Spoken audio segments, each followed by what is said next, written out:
Ahoy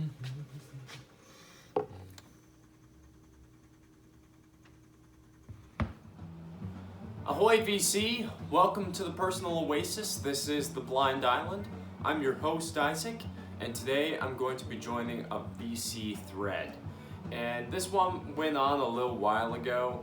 I was pretty busy with some other stuff by the time it was going through the channels, and I'm joining very late to the game, but it's a thread that I really wanted to pick up on, and it was a thread about guitar players. And I'm calling this one A Handful of Steel. I'm not sure if that was the name of the thread when it was going through the VC, but I like that name, so that's the title of this video.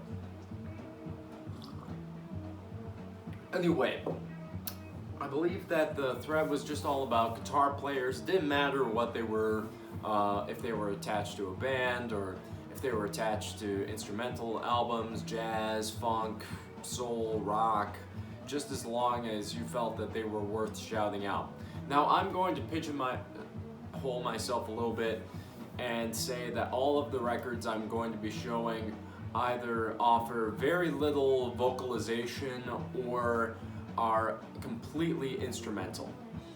I think that, there's a lot of records that deserve to be shouted out and a lot of artists that deserve to be shouted out that aren't going to be in this video.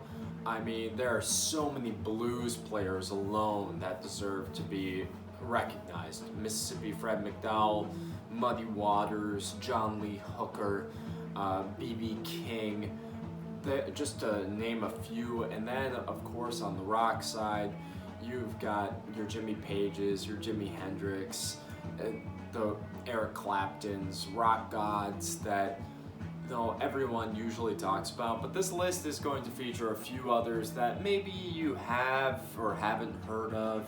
I have seen a few of these shouted out on some other channels. I mean, Oddbox Topper hit on some great guitarists. He even featured a few that I'm going to be showing in here, so I highly recommend you check out his video. I'll include a link to his channel below in that video. But let's get started with some of these artists, and I'm gonna show like a couple of albums from each of these guys. But Al Di Meola is one of the greatest jazz guitarists, fusion guitarists of all time. His speed is astronomical. It's mind-blowingly good. He got his start with Chick Corea on the group Return to Forever, and just gorgeous fretwork. He is taking that steel and bending it to his will. This is his debut album, Land of the Midnight Sun, and it's not his best, but man, as young as he was, I believe he was 21 years old when he came out with this record, and to have such mastery is absolutely incredible. And this is my personal favorite Al Di Meola album, and it's Casino. This is a German repressing that I own, and oh my gosh, he blends these Latin mixtures together, and it sounds so incredible and out of this world, mind-blowingly fast again, but bringing in a lot of this romance and beauty that was kind of lost in the debut album. He really flourishes as a solo artist here. Great record. And this guy here should be no surprise that he is being included. One of my favorite jazz artists of all time, Kenny Burrell. God Bless the Child is the record that I'm featuring here. And this was his only release for the CTI label. So beautiful, incredible stuff with the lush orchestral band that's backing him. He really does have a lot of space to breathe and bring those notes within his guitar to life. Really great stuff. And I also have another one in here. Oh geez, I think that it got lost in the mix. But yes, here it is. And it was featured in my top 100 as well. Sorry, I was supposed to have these better organized. But Asphalt Canyon Blues, one of my top 100 favorite albums of all time. And it's becoming harder to find, still can find it on Discogs, but if you're looking for excellent jazz funk, that turn of the 60s into the 70s sound, then this is the record that you're looking for. Really, really wonderful stuff. Then I have Gabor Szabó, a Hungarian jazz artist who blended that gypsy sound with American Western jazz, and boy, is it exotic. Carlos Santana has gone on to say that Szabó was a huge influence on him, and you can hear it in every turn of phrase on his fretboard. He is really bringing that genuine international authenticity to his music. Another fantastic album by Gabor is this record, Bacchanal. So freaking good. It was in my top 100 albums, where he takes a lot of pop standards and gives it that blend of just that psychedelic jazz international weaving that is so wonderful. Really highly recommended from this channel. And then another one, I doubt that many people have heard of this guy, and this I must advertise is a very acquired taste, so I completely understand if you're not into him. But it's James Blood Ulmer and the Music Revelation Ensemble. This particular album is called No Wave, and it's very much in that vein of free jazz, going all over the place, really bending and stretching the limits of where things could go. But man, James Blood is on the guitar here, and he is basically taking that idea of what if the Dave Holland Quartet had Jimi Hendrix as their guitarist. And it is a really mind-blowing experience. If you're willing to stretch yourself a little bit, maybe hear something that's outside of your comfort zone, this will really be a rewarding experience for you. It was only pressed internationally, it didn't have a US pressing, but they're not difficult to come across as far as a price is concerned. On Discogs, they usually only go for $10, and I would really recommend it. Now, this guy is a jazz legend, he's a rock legend, he has that crossover success that few succeed at receiving, but here are a couple albums you may not know by him, and that's John McLaughlin. This album is when he went under the name of Mahavishnu John McLaughlin, and it transitioned him into the Mahavishnu Orchestra. And My Goals Beyond, this is some really great acoustic guitar work where he is taking in the Eastern mysticism that he was really steeped in at the time and starting to blend it into his work as a jazz musician and as just an artist in general. I find that these solo albums have a lot of soul to be offered within them, and this is a record that is very cheap and incredibly thought-provoking and full of depth. So check this one out if you're looking for a really soulful guitar album. And this one is rockin' and psychedelic, and this is Devotion by John McLaughlin. Recorded shortly after John McLaughlin did a session with Jimi Hendrix, he went into studio and basically created this bubbling, weird, psychedelic jazz, guitar, rock amalgam that is very cyclical and lysergic, mind-bending, so wonderful as far as just peering in and seeing how the music can twist and fold in on itself. I want to do a review of this album because I find it to be so intriguing, and one that isn't really talked about a lot in his catalog, but really should be. Great record. And this one was featured on a couple of different channels, but I have to talk about it, and this is Steve Tibbetts' YR. Steve Tibbetts is one of the most unsung guitar heroes of our age. I mean, just incredible stuff. I can't believe that he has not been featured on Top 100 Guitarists of All Time lists.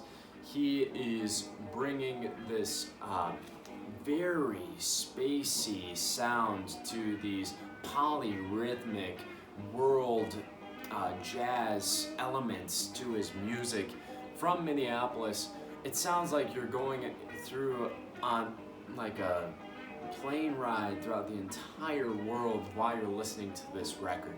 I can't praise it enough. It is so good.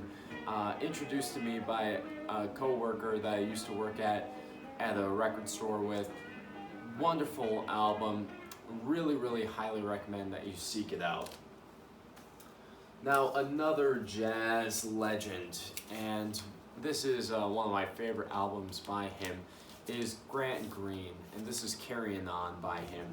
Grant Green, his career can be pretty much split down into two pieces. The first piece is where he was doing a lot of hard bop traditional jazz, and the second is when he was really at the vanguard of acid jazz.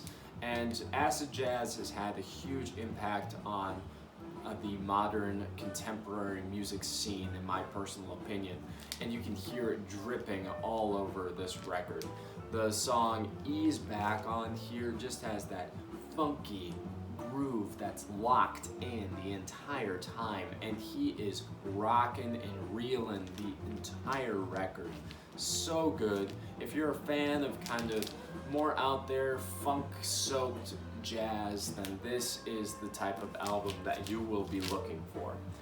Now, for one of my favorite guitarists of all time, I have one of his albums playing right now, The Snake, Harvey Mandel. This is Cristo Redentor, his debut album. This is far more psychedelic than some of the offerings that he would give later on. But if you're into it like a psychedelic infused guitar album, this is a record that you'll really want to be seeking out. And then this is my favorite though. It's Baby Bagger. And I can't sing this album's praises enough. It is literally just like a dirty, funky, groovy record where it sounds as though it should be the soundtrack to a blaxploitation film. So good. Can't imagine living my life not having heard this record. And it's one of those albums where you want to be driving 90 miles an hour down the interstate blasting this album, or going through a huge city with these going out every single window. The sound is huge, the sound is thick. You're going to love every moment of this album. Really great stuff. Now here's a guy that I didn't know about. He's a more contemporary artist, Japanese artist.